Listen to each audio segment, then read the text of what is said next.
everyone, and welcome back to another super exciting video. Today we did a thing. I promised myself that once I got to 1,000 subscribers, or darn near close to it, I would get a new phone, because if you look at the videos that I've made, they were all on my phone, and the quality is terrible, the audio is terrible.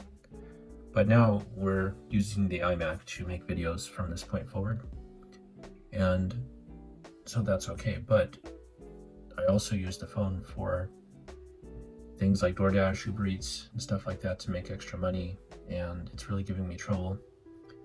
The phone that I have currently is the iPhone XR, and it's very old. The battery is below the threshold. It says service now. I like the phone. I mean, it's fine. It's just that it can't keep up with what I'm trying to do with it. And so my intention was to upgrade at some point to something else. And I was going to get an iPhone 11, but an iPhone 11 is basically a 10R with 2 cameras. Same display, same body, same everything. And then I wanted to get the iPhone 12, which is the new one, and it has the MagSafe, has the Retina display. And I remember when the iPhone 12s came out, I actually was delivering them at the time, and they were so popular. The iPhone 12 was so popular that they didn't even have any in stock. And this was right after, I think it was right after COVID, during COVID or after, maybe within the same year. There was just like this mad rush for iPhone 12s. I literally saw kids getting iPhone 12s with their parents, and I was like, man, I can't even get an iPhone 12, right? So I said, well, I'll just wait, until they get cheaper. And I think at the time I had an iPhone 8, I went from 8 to 10, and then the iPhone 13 came out. And then I bought an iPhone XR used for $250.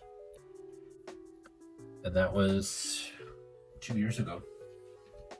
I've been using the 10R all this time. And to me, it's kind of just, it's cheap, it's good, it does everything you need it to. You just can't run too many things at the same time, if that makes sense. And then it's 64 gigabytes, so I've been running out of space. So what I was doing is having an extra iPhone 7 128 gig for recording. Then I have an iPad 5 just for general use, to not use the battery in my phone all the time. And it's just a lot of devices. So then I decided, okay, I'm gonna get a new phone at some point. Which one do I get? So then the 12 got cheaper, then the 13 came out. But the 12, for some reason, doesn't drop in price that much. And then now the carriers were saying, okay, well, you get an iPhone 13 for free if you switch to their service, blah, blah, blah. Then there's the 13 Pro, and then there's the 13 Pro Max. And what ended up happening is the company that I was working for gave me a 13 Pro Max to use. So even though it's a work phone, I could use it personally for recording. And you'll see in a lot of the videos, the better looking ones, the video was recorded on the 13 Pro Max. And so then what happened is I didn't need to upgrade, because I had my XR, and then I had a 13 Pro Max. So why get a new phone? I can just use the other one for phone calls, for video, for anything, YouTube. And so I got comfortable. It's been like that for the past year and a half. But I left the company, so I went back to my XR full time, and it's officially not going to happen. So I had to get something. I was just waiting for the right kind of situation. I figured I would just get a 12, but now the 12 is old and the 13 is reasonable. And so I was just going to look at the 13. To me, the 14, I don't really get you know, with the dynamic island and all that stuff. I just need a phone that works. I don't need super extra features. So now you're wondering, what is this? Well, it's kind of obvious, kind of not. I mean, they all look the same. This is an iPhone 14. And now you would say, well, why did you get an iPhone 14 if the 13 was fine? When I went to go look for the 13, I looked at the 14. There's only $100 difference between the two, which is a lot actually, but this is being financed, so it's only a few more dollars a month. But I looked up the differences between the iPhone 13 and the iPhone 14. And if you look at the initial reviews when this came out, everybody was saying don't buy the 14 because it's the same as the 13. Which on the surface it is. It looks the same. The specs are not really better. But I did more research as I was trying to pull the trigger. There are significant differences on the 14. So let's unbox this, check it out, and then we'll talk about the differences between the two.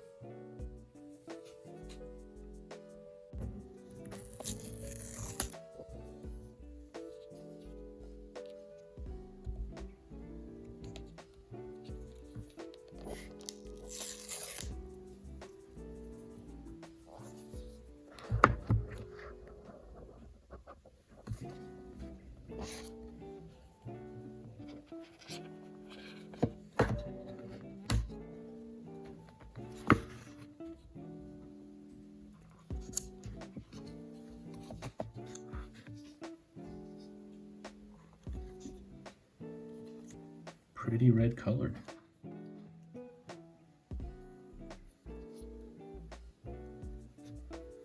I love the edges. This is what I first liked about the iPhone 13. See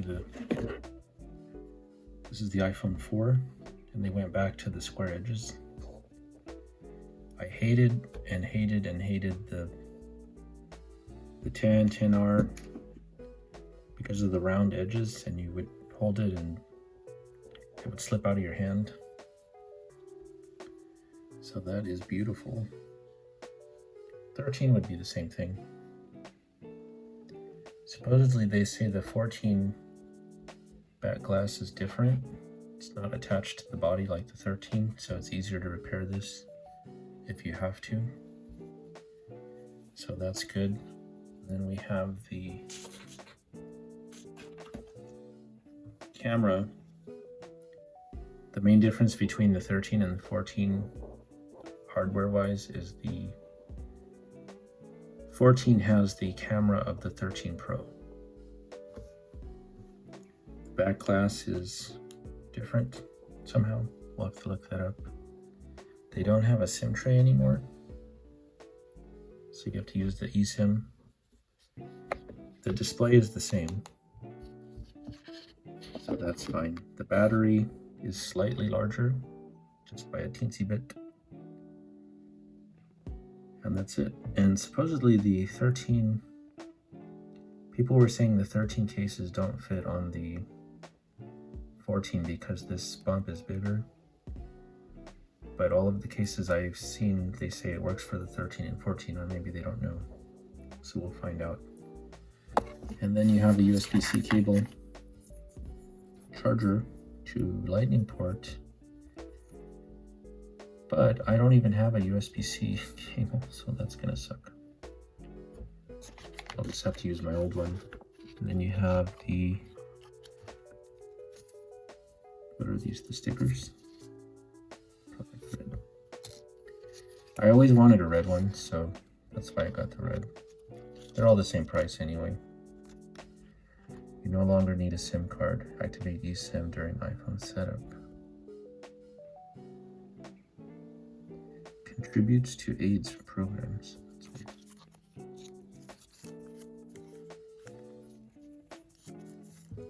All right. Now here's the thing. The iPhone 14 is kind of the same price as the iPhone 14 Plus at this point.